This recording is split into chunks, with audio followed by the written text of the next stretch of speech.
ಆ ಥರ ಒಂದು ಪಾಠಶಾಲೆ ರೀತಿಯಲ್ಲಿ ಡಿಬೇಟ್ ನಾನು ಶುರು ಮಾಡ್ತಾ ಇದ್ದೀನಿ. ಇದರಲ್ಲಿ ಪಾಲ್ಗೊಳ್ತಾ ನಮ್ಮೊಂದಿಗೆ ಗಂಗಾಧರ ಕುಷ್ಟಗಿ ಅವರಿದ್ದಾರೆ, ರಾಜಕೀಯ ವಿಶ್ಲೇಷಕರು. ಸ್ವಾಗತ ಸರ್ ನಿಮಗೆ. MLC ನಾಗರಾಜ್ ಯಾದವ್ ಅವರಿದ್ದಾರೆ, ಕಾಂಗ್ರೆಸ್ನ ವಕ್ತಾರರಾಗಿ. ಸ್ವಾಗತ ನಾಗರಾಜ್ ಯಾದವ್ ಅವರೇ.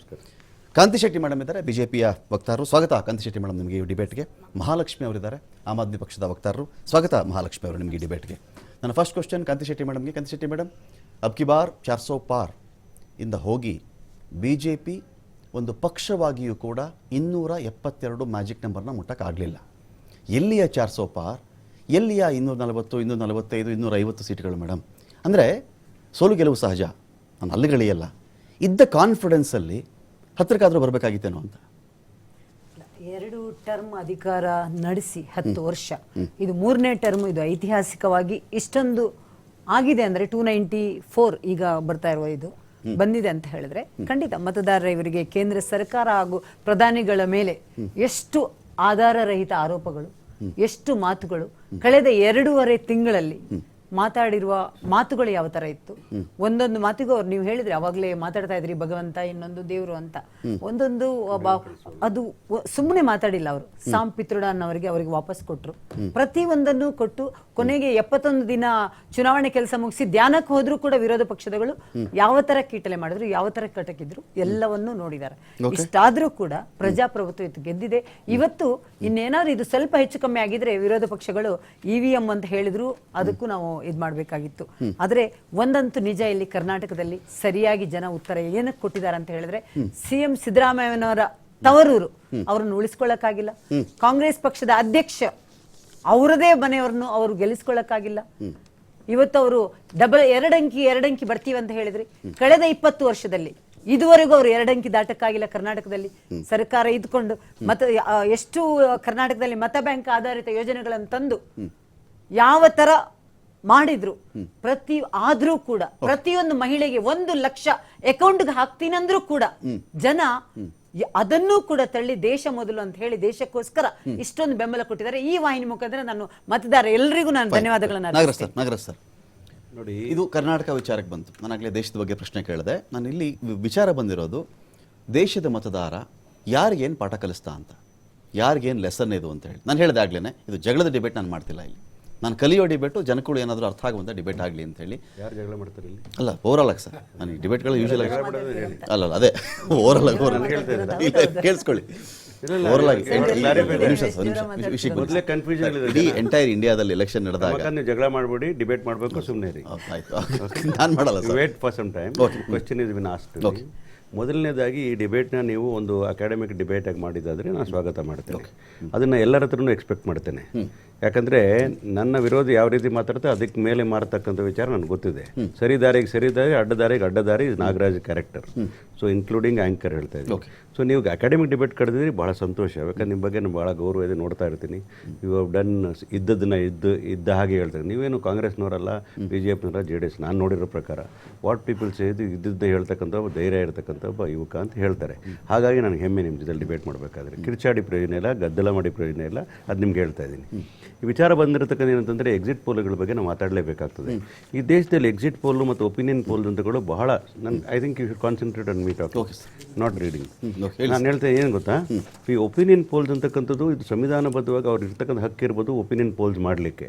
ಅದೇ ರೀತಿ ಕಾನೂನಲ್ಲಿ ಇರ್ತಕ್ಕಂಥ ಅವಕಾಶ ಇರ್ಬೋದು exit poles after the polling is over ಮಾಡಲಿಕ್ಕೆ ಅಂತ. ಆದರೆ ಸತ್ಯವನ್ನು ಪ್ರತಿಪಾದನೆ ಮಾಡಬೇಕಾಗಿರತಕ್ಕಂಥ ಸಂವಿಧಾನದ 4ನೇ ಅಂಗವಾಗಿರ್ತಕ್ಕಂಥ ಮಾಧ್ಯಮಗಳ ಕರ್ತವ್ಯ ಅಂತ ನಾನು ಭಾವಿಸಿದ್ದೇನೆ. ಎಲ್ಲರನ್ನೂ ಕೂಡ ಹೇಳಲ್ಲ, ಒಂದು ತಿಳ್ಕೋಬೇಕು. Should not blame generally. ಈಗ ಎಲೆಕ್ಷನ್ ಮುಗಿದೋಗಿದೆ, ಯಾರನ್ನೂ ಪ್ಲೀಸ್ ಮಾಡೋ ಅವಶ್ಯಕತೆನೇ ಇಲ್ಲ. ಸತ್ಯ ಸತ್ಯನೇ, black is black, white is white, Nagaraj is Nagaraj, Ramakant is Ramakant. ನಾವು ಎಕ್ಸಿಟ್ ಪೋಲ್ಸ್ಗಳನ್ನ ತಗೊಂಡಾಗ all the exit polls continuously failed.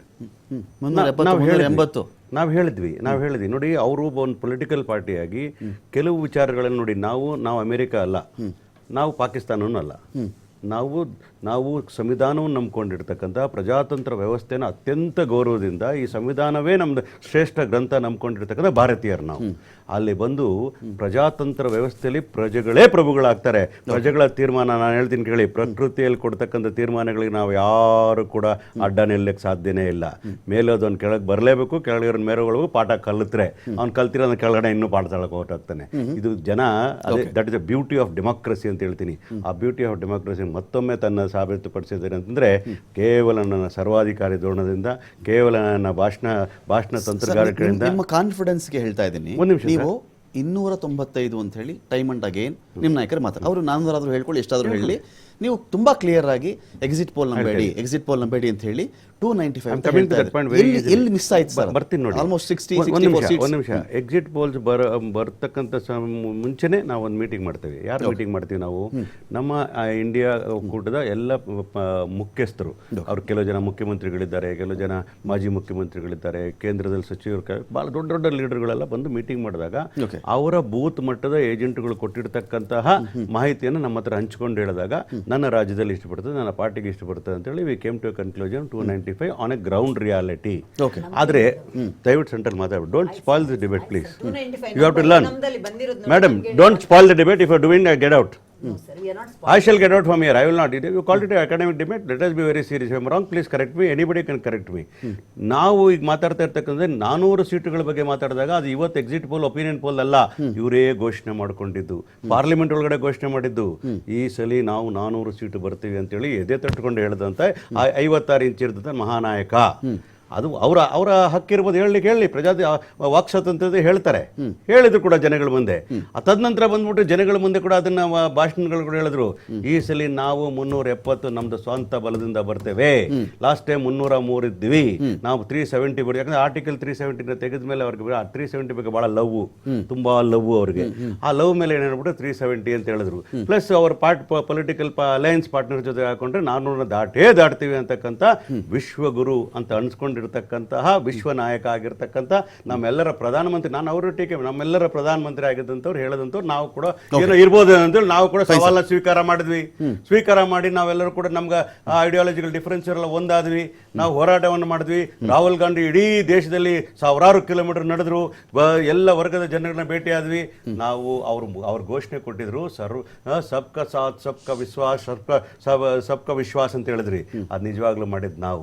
ಎಲ್ಲರಿಗೂ ಕೂಡ ನಾವು ಯಾವುದೇ ಒಂದು ನಾಮಿನೇಷನ್ ಬರಲಿ, ಟಿಕೆಟ್ ಬರಲಿ, ಹೊಂದಾಣಿಕೆ ಮಾಡ್ಕೊಳ್ಳಿ, ಸಾಮಾಜಿಕ ನ್ಯಾಯನ ಪ್ರತಿಪಾದನೆ ಮಾಡಿದ್ವಿ. ಮತ್ತಿನ್ನೊಂದು ಹೇಳ್ಬೇಕಂದ್ರೆ, ಜ್ವಲಂತ ಸಮಸ್ಯೆಗಳಾಗಿರ್ತಕ್ಕಂಥ ನಿರುದ್ಯೋಗ ಇರ್ಬೋದು, ಬೆಲೆ ಏರಿಕೆ ಇರ್ಬೋದು, ಮತ್ತು ಕೋಮುವಾದ ಇರ್ಬೋದು, ಇವನ್ನೆಲ್ಲವೂ ಕೂಡ ಯಾವ ರೀತಿ ತಡೆಗಟ್ಟಬೇಕು, ಯಾವ ರೀತಿ ಅದರಿಂದ ಹೊರಗೆ ಬರಬೇಕು, ಯಾವ ರೀತಿ ಅದನ್ನ ಅಡ್ರೆಸ್ ಮಾಡ್ಲಿಕ್ಕೆ ಪ್ರಯತ್ನ ಮಾಡಿದ್ವಿ ನಾವು. 52 ಸೀಟ್ ಇತ್ತು ನಮ್ದು ಕಾಂಗ್ರೆಸ್ಗಳು ನಂಬರ್. ಇವತ್ತು ನಾವು 100 ಸೀಟ್ವರೆಗೂ ಹೋಗಿರ್ತಕ್ಕಂಥದ್ದು, ಕಣ್ಣೆದುರುಗಡೆ ಇರ್ತಕ್ಕಂಥದ್ದು. Our efforts are very strong. People have considered us, people have accepted our ideology.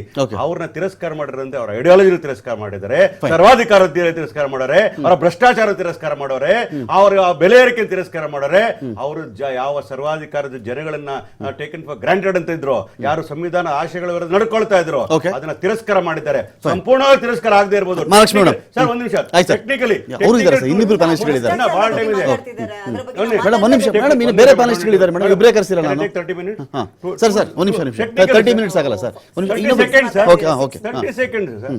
ಯಾಕೆ ಮಿನಿಟ್ಸ್ ಎಲ್ಲ ಇದೀರ, ಇನ್ನ ಗಂಟೆಯಲ್ಲಿ ಇದೀರ. 30 seconds. ನಾನು ಹೇಳಿದೆ ಅಂದ್ರೆ, technically you may be entitle to form a government, ಆದ್ರೆ ನೈತಿಕವಾಗಿ, morally when you are so strong, saying that single party ಮೆಜಾರಿಟಿನ ನೀವು ತೆಗೆದಾಕಿದಾಗ, ಈಗ ಸಮ್ಮಿಶ್ರ ಸರ್ಕಾರ ಬರ್ತಕ್ಕಂಥ ರೀತಿ ಬಂದಾಗ, ನೈತಿಕ ಹೊಣೆ ಒಂದು ನಿಮಿಷನೂ ಕೂಡ ಅಧಿಕಾರದಲ್ಲಿಕ್ಕೆ ಸಾಧ್ಯನೇ ಇಲ್ಲ. ನಿಮ್ಮಲ್ಲೇ ಯಾರಾದ್ರೆ ಅದಾಗ್ಲಿ, ಅದು ಬೇರೆ ವಿಚಾರ. ನಾವು ಮಾಡ್ತೀವೋ ನೀವು ಮಾಡ್ತೀವೋ, ಮೆಜಾರಿಟಿ ಪ್ರೂವ್ ಮಾಡ್ಕೊಳ್ತೀವಿ. ಆದ್ರೆ ನರೇಂದ್ರ ಮೋದಿ ಅವರಿಗೆ ಯಾವುದೇ ನೈತಿಕತೆ ಉಳಿದಿಲ್ಲ ಈ ದೇಶದಲ್ಲಿ ಪ್ರಧಾನಮಂತ್ರಿ.